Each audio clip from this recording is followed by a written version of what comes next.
I'm joined now by Jimmy Smith, NOLA.com, and the Times-Picayune beat writer for the Hornets. And we just saw this team, and they're going through the ups and downs. But then again, they're the second youngest team in the NBA. That's to be expected, right? Absolutely, Fred. I wrote midweek after the Houston game that it might have been the seminal moment for this team to learn how to win in the second half.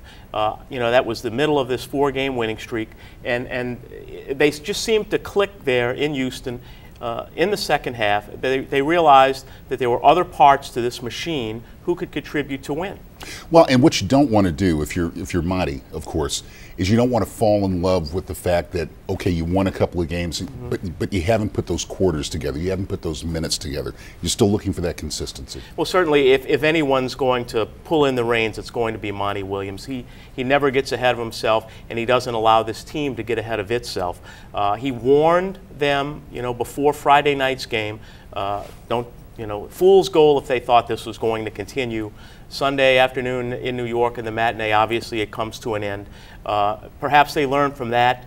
They got very few bench contributions in the second half of that game. Eric Gordon had 16 points in the first half, 22 for the game. So he's still growing into his conditioning, and obviously it has affected his ability to make jump shots early on. Now, he had a really good first half, so maybe he's turning the corner in that regard as well, although he has to string both halves together also. And one of the other things that we saw in the New York game today is the fact that they were shooting the three ball like crazy out there and getting away from the things that had helped them through that four-game winning streak, pounding the ball inside and running their stuff, if you will. Right, and Eric Gordon is certainly a prime example of that. Here's a guy who, if his jump shot is not falling, he's attacking the rim. Same with Greivis Vasquez. He has learned over the course of this season so far to attack the rim. That little floater he throws up in the lane, that's his signature shot.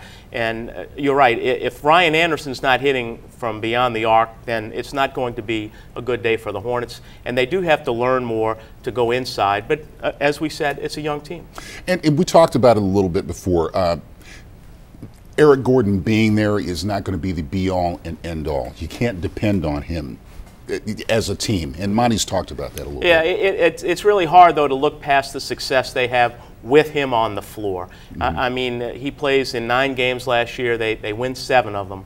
He's a big part of this winning streak that just ended today. It's hard not to depend on him because he is such a great talent. We've talked about this before. They are so far removed from the team they were prior to him coming back on that game in Charlotte on December 29th. It's night and day.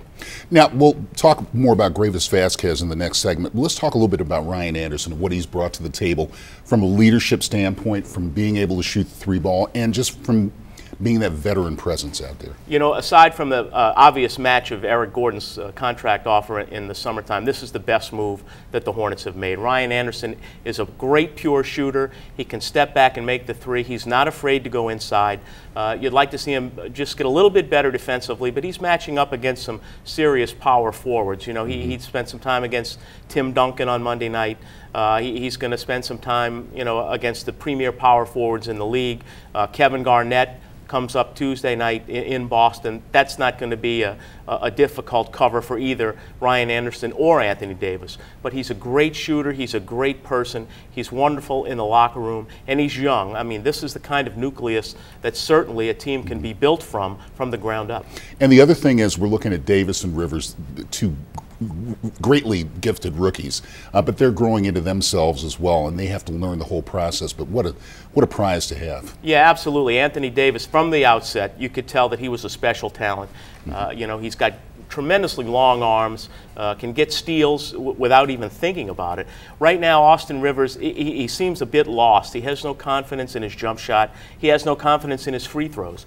I think he played 3 minutes today against the Knicks, had 2 turnovers. So, it's going to be a longer growing process, I believe, with Austin Rivers, who's only 20 years old, as opposed to Anthony Davis, who's 19 and just has so much pure ability. And he had that Olympic experience, which I'm sure helped him out. There's no question about that. Being around those guys, LeBron James, Tyson Chandler, Carmelo Anthony, Chris Paul, that was a great growing experience for him.